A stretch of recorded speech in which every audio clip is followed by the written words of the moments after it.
If you want your furniture paint job to last, primer is not optional. And the great news is it's really not that complicated. But first, let's talk about the different reasons why you might even need primer. Then I'll go into different product applications, different methodology, and lastly, we can just prime a piece together for my visual friends, and you can see how it is that I apply primer to get the results that I like and prefer on my furniture pieces. All right, so the dressers and nightstands I've been showing in this video are actual furniture pieces that I have ended up priming. But let's talk about a few different reasons why you would even need to prime, because there are several, but a few that really stick out. For this first example, I want to call out the stickiest reason to use primer with this green French Provençal dresser. Depending where your furniture piece came from, it can come with a variety of odors. I've had smoke, animal smells. There was one time I even had a piece that smelled like blood, and I had a lot of questions. The good news is primer, especially one with a shellac base, is great at sealing in those odors so you can move forward with your project. Another great reason to use primer is to even out the texture of a piece. These nightstands unfortunately had some damage on the top, and so I needed to scrape away that water damaged area and then would go in with Bondo to fill in and even out that damaged area so it didn't show through when I painted it. Enter Ben Shellac Primer. This is literally the only primer that I use because it's so good, it dries so fast, and it comes in a couple different methods. So there's the paint can, and then there's also this new spray primer, which is amazing. Bonus reason to use primer is it's really good at showing any imperfections that need a little TLC. I needed to go in with more Bondo and even out that texture right on the corner. And sand that down and do another coat of primer just to get the texture even, and you can move forward with paint at that point. The last most common reason that you would prime is to block in stains, which is the reason I primed this maple dresser. If your piece is made of dark wood or has a lot of knots in it, when in doubt, always prime. It's going to save you a lot of work in the long run. Over the years, I've used lots of different primers, and the Zinsser Ben Shellac base is the only one that consistently performs well under a variety of different situations.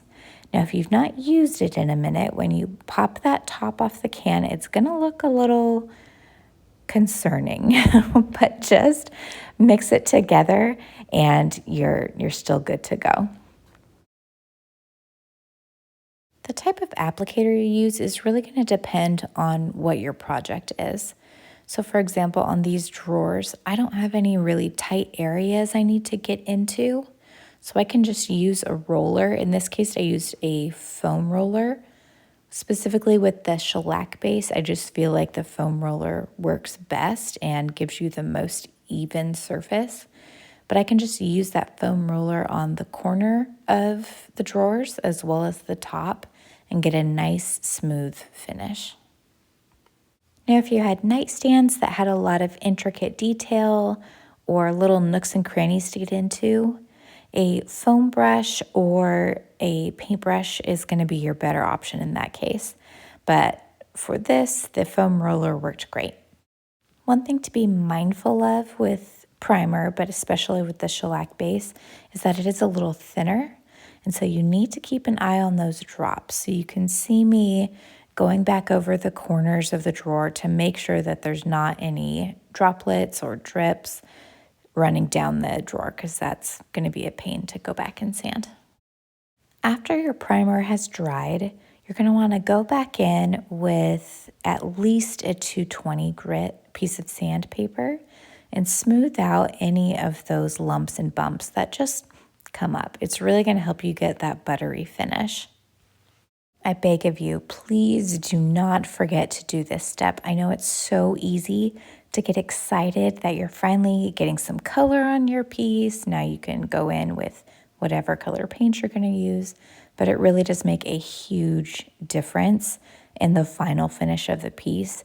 And especially if you're not going to be using spray paint, if you're going to go in by hand and do it, this is the selling point. This is what's going to give you that super smooth finish that looks professional. Then when you think you've got everything, just take your hand and rub it over the top and see if you can feel any of those raised bumps. Just takes a second, but adds up to a perfect finish. Now let's do a larger piece. Here, because there were some nooks and crannies, I have just a regular chip brush. You can get them for $1 at the dollar store, just to get in those tiny little raised parts. They're going to be tougher for your foam roller to get into. Now, this may be a hot take, but I feel like you do not have to be perfect with your primer. You can sand out any lumps and bumps after it dries.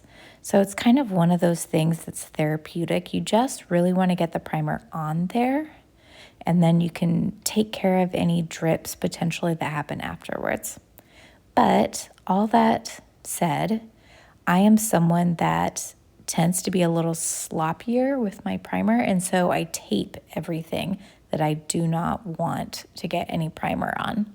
If you'd rather not be someone who tapes everything up, then maybe be more intricate and slow down with your priming so you don't get those drips. Or another option is to tape up everything you potentially don't want primer on and protect the other areas of the piece you're working on that way as well. After I've used the chip brush to get into those little corners, I go back in with the same foam roller that I used on the drawers and just kind of even everything out. And this is going to help speed up the process. And the shellac base primer dries extra fast. And so it is something that you don't want to spend a lot of time on. You want to get the primer on there and move on. Now I know some of you are going to come for me because yes, I just dipped the foam roller directly into the primer. That is just something that I do to try to decrease the amount of trash that I create. Furniture flipping and furniture restoration is just dirty. You just create a lot of garbage, and I'm constantly trying to think of different ways to decrease the amount of garbage that I'm contributing to the landfill. So that is just something I choose to do. If that's not your jam, feel free to pour the primer into a tin or a basin of sorts. And if that helps you feel like you've got more control over the primer, that's great. But for me, that's what I choose to do, and it decreases the amount of product as well. On another note, primer can be stinky, which is kind of ironic because one of the purposes is to seal in smell. But it is something that has a lot of odor. So please do this outside and wear a respirator if you have one, or at the very least a mask. But do it someplace that's well ventilated. You wouldn't want to harm yourself or your family while trying to prime a piece. If you have a piece that has both horizontal and vertical parts that you need to prime, I recommend starting with the horizontal and then going back in and doing the vertical. It just helps keep out the primer from pooling in those corners and gives it more of a streamlined and smooth finish look.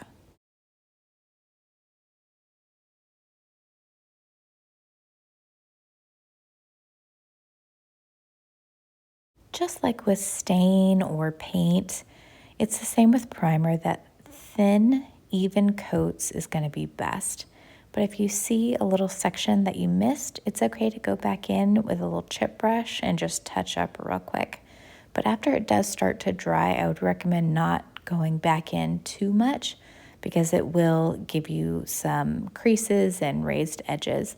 But if that happens, it's okay to go back in and sand those out. Primer is fairly forgiving. After your primer has completely dried, go in and do a scratch test just to make sure that it is all adhered well and you can move forward with paint. Like I said before, primer is also a great way to show any imperfections that you may have missed.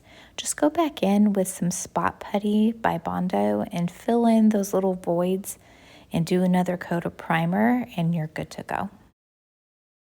Then when your primer dries, take a fine grit sandpaper and lightly smooth everything out. This is what's going to give you that beautiful soft finish in the end. And that's it. You're ready for paint. Primer might feel like an extra step, but it's actually what makes everything easier from here. Better coverage, smoother finish, and way less frustration. If you want a flip piece to look clean, polished, and actually last, this is where it all starts. I hope this video is educational. If you did learn something, maybe think about giving it a thumbs up or consider subscribing. I try to put out new videos every single week. See you next time.